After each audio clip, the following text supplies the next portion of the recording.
Okay, ladies and folks, this is going to be something maybe, probably, possibly not build-ish video thing.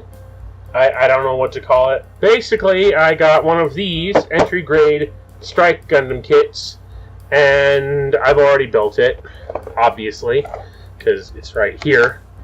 Of course, this could also be, you know, the HGC EL Strike, because they look very similar, all things considered, when they're all put together.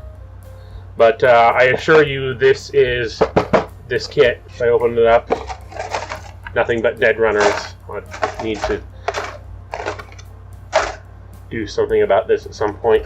What I want to do for this particular video, at least, is I want to do a paint tutorial or something like that. I don't know. I just want to do a video where I paint a kit. So I'm going to paint this one because, you know, I already have the HGCE AL Strike Gundam, and it is only slightly better in some respects and a little bit not so good in others.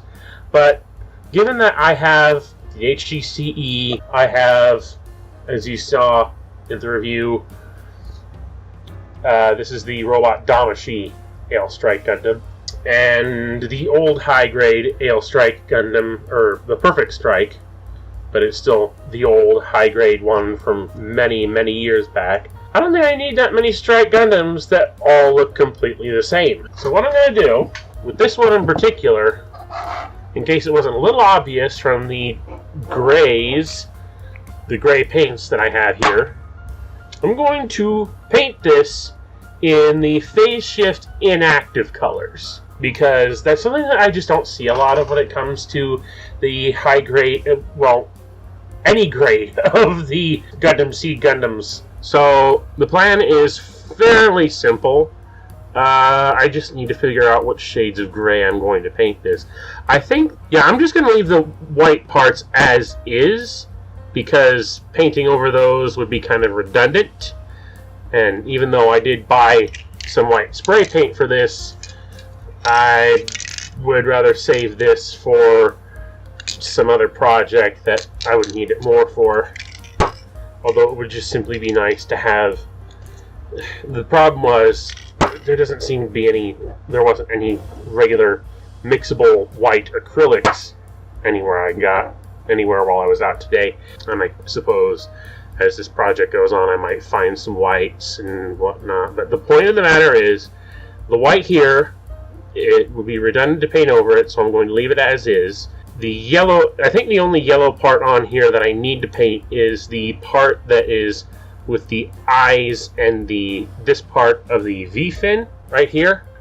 The shield is going to be left alone. The gun, I am tempted to use, which of these is it? It's metallic NS gray, which I'm also thinking about using for all of the joints and the exposed frame parts. So I might do that with the gun as well. The shield, again, because it doesn't have phase shift armor on it, it's going to be left pretty much completely alone. I might consider painting like the inner parts here with that metallic paint, but I'm not super enthused by that possibility. We'll see. Yeah, I'm just going to leave this aside for now, and I'll make that decision later. Excuse me. I'm thinking the yellow, it's not going to take a lot, but I'm probably just going to paint this light gray, just the yellow parts, which of course, you know, I've already spoken about all of the joint parts. I want to do the metallic paint. The red I'm thinking I'm going to do in this color, Xeon's MS Gray, and the blue will be the darker gray color, MS Phantom Gray. This, I don't think I have any use for this. I got this because it was just another shade of gray. I didn't know what shades of gray I was going to use. But, you know, even then, if I get some white paint, I might do some mixing, but we'll see. Yeah, ultimately, this is all going to be all gray. The only parts that are going to be non-monochrome, I think, are going to be, like, I'm going to have to paint the eye sections separately, and if I could find a way to do the head cameras, because those are one part that aren't color correct, you know, just off of assembly. Yeah, the forehead camera does not have any color to it at all. It's just white with the rest of the figure, kit, whatever. Same on the back. But before we do that, I have not done a lot of cleanup to this kit. So what I'm going to do is I'm going to actually start stripping this thing apart. Assuming I can remember how to do that. So, it's a good thing I hold on to the instructions for these then. Okay, the only thing that comes off here is that. You know, with that is... So basically this little nub here is kind of like the camera for this thing, which would actually make it easy to paint the scope camera on this, if I decided to. But first, I want to get this apart. The very first thing for all things, like no matter what I do, is I've got to take them apart so that I can start the process of cleaning them off. So the thing about building these models, you know, bare bones, it's fine, and I think that will be okay if all you want is a good Strike Gundam model from the entry grade that you can just build it and have done. But for the sake of painting, it's always a good idea to actually start cleaning these things off in like soapy water so that you can get like any mold release agent that's still on all of the parts. Now off screen here, way off screen, I have a thing of vaguely warm water with some dish soap in it. And I'm going to put these parts in there as I take them apart, let them soak a bit. What happens when I walk away from my project? The warm water is no longer warm. Whatever, I don't want to stir it around too much. I've still got some electronics on that thing. Yeah, I want to throw water around so that it gets on my phone and all that other stuff. Yeah, I think the head is probably, and because of its assembly process, is one of the few things that is a definite improvement over the high-grade Cosmic Era AL Strike Gundam model, because it actually has a separate color part for the inner vents on the front and on the front and on the back. I'll also need to deal with the safety flags on the head fin. These parts will go and wash.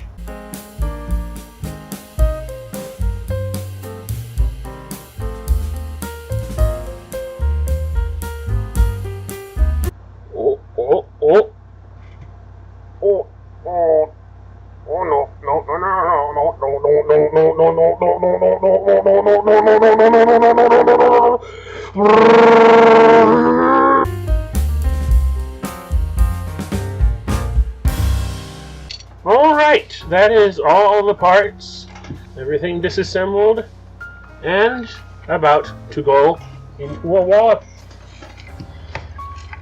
Right, so here's all the parts. This was lukewarm at some point, but it's not anymore. But it is soapy, I can assure you. Right, so getting the release agent off of these things is not the most super obvious process. And I know some people who would have like some sort of sonic cleaner, put them in that sort of thing, leave them overnight and let that be as it is. But I'm me, I don't have a sonic cleaner. What I have is this, soapy water and this brush. Now, I'm not sure what you might have on hand as far as this next part goes, but for me, to make sure that none of my skin oils get on these parts while I'm cleaning them, some black nitrile gloves. So let's start with a big part anyway. Just honestly, I think to do this right, what I would need is like one bowl with soapy water, one with regular water, so that when I'm done, you know, washing them off, I should then rinse them off, you know, with regular water, so that it's, you know, doesn't leave any soap residue on it. But you know, that would be the smart thing. And you know what, I think, you know, once I've got all these parts scrubbed off to a degree, I'm just going to take them downstairs to my kitchen sink And then, just run them through a rinse, and I think that'll do that for that much. I actually should come back and shave down or sand down or just deal with certain things, a little bit of sanding, just a little bit of surface smoothing, because there are still, nub mark remnants on these. I was in a hurry to get this thing built. I didn't bother to clean it up to the absolute best of my ability. I was going to save that for, well, when I did this, when I was going to actually paint it. And, yeah. Anyway, there's a lot of tiny parts in here, and this is going to take a while. So I hope you don't mind if I decide we're not even going to record this part. 6.5 hours later. Okay, it's been a number of hours that I cannot particularly determine since I got these things all washed up and rinsed off and brought back up here to dry. And in that time, since I did this, I did some yard work, and unfortunately I can't necessarily do the next step right away, let alone on screen, because I'm still kind of a bit shaky from having used certain gas-powered garden tools. But anyway, the next step is to go through each of these parts, clean up any nubs and whatnot, take the safety flags off of the V-fins, and what else? No, I think that pretty much covers it for this step. Once that step is complete, then comes priming, at least for all the non-white parts and non-shield based parts, because the shield I don't want to color any differently, just the main body.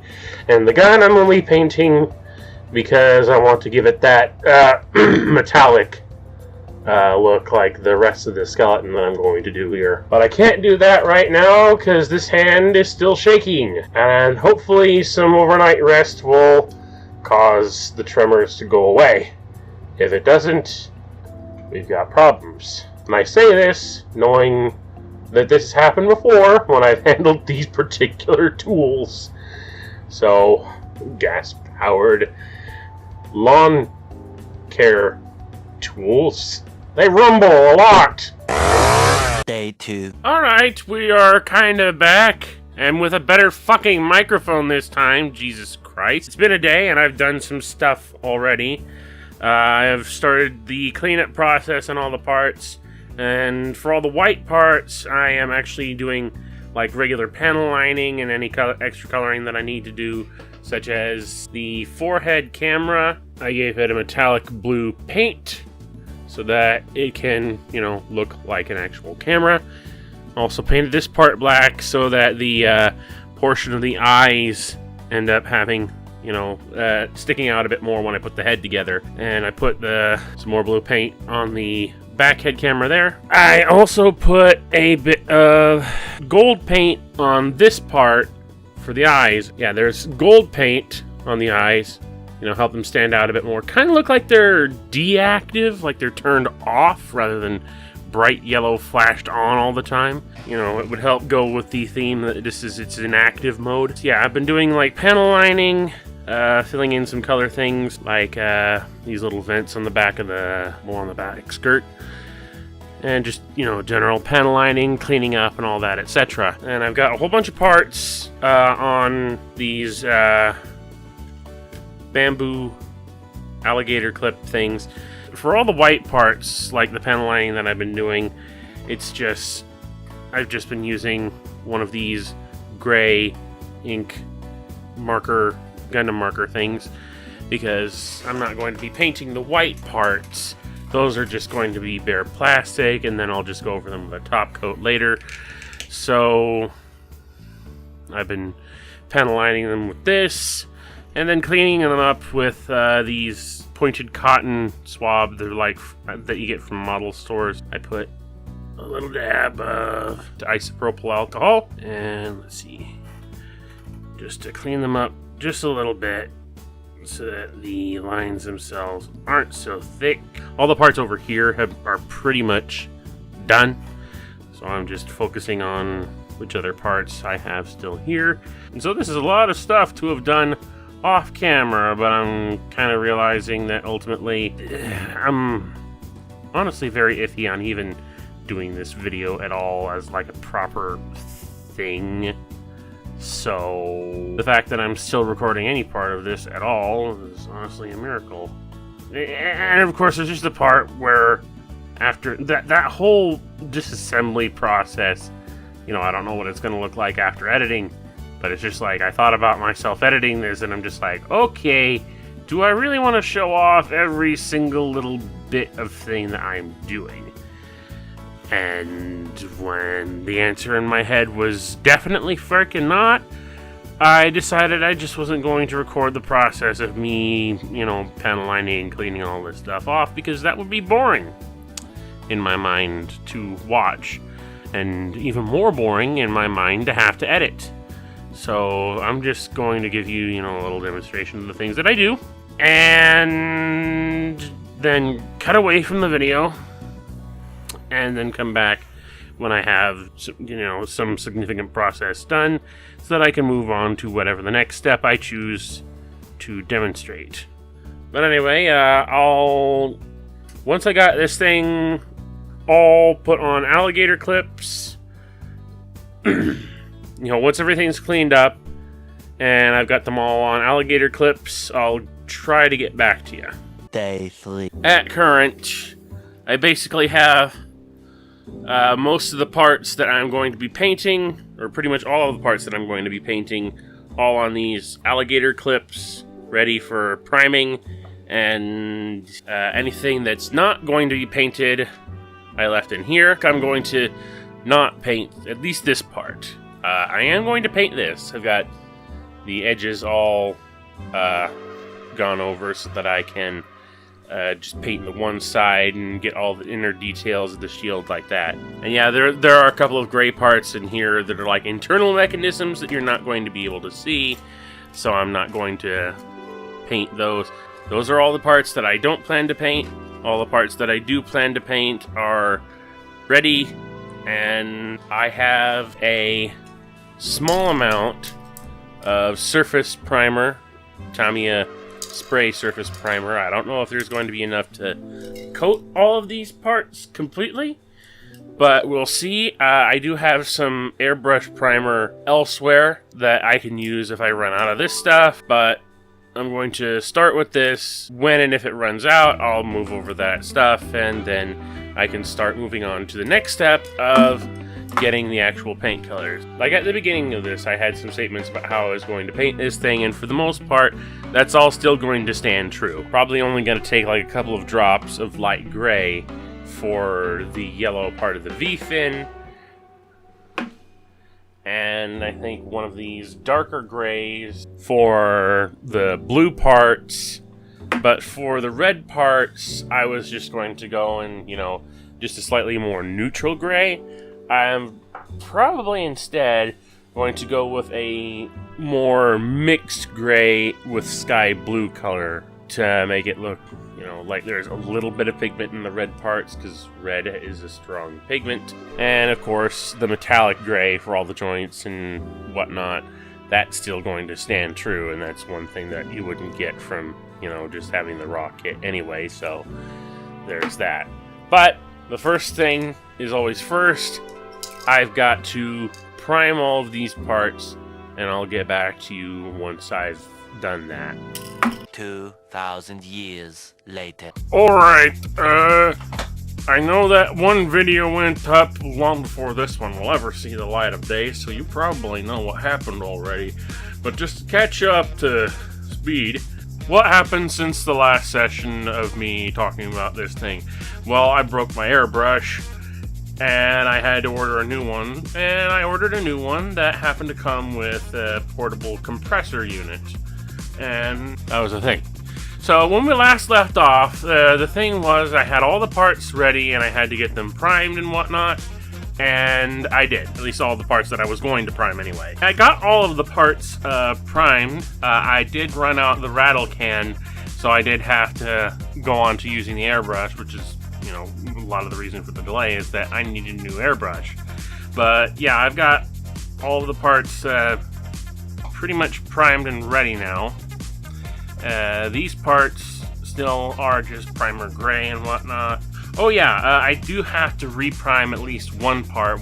One of the feet parts got a little bit too thick. I hadn't noticed this before, but there's a lot of gunk down in there, and I don't want that. Of course, these is just only a few of the parts. Because I was so into getting things done during that time where I had that new airbrush so far, I went and I already colored up all the parts that I wanted in that gunmetal color. But yeah, I've got all the gunmetal parts that I wanted painted gunmetal pretty much done and ready. Especially liked how the shield came out.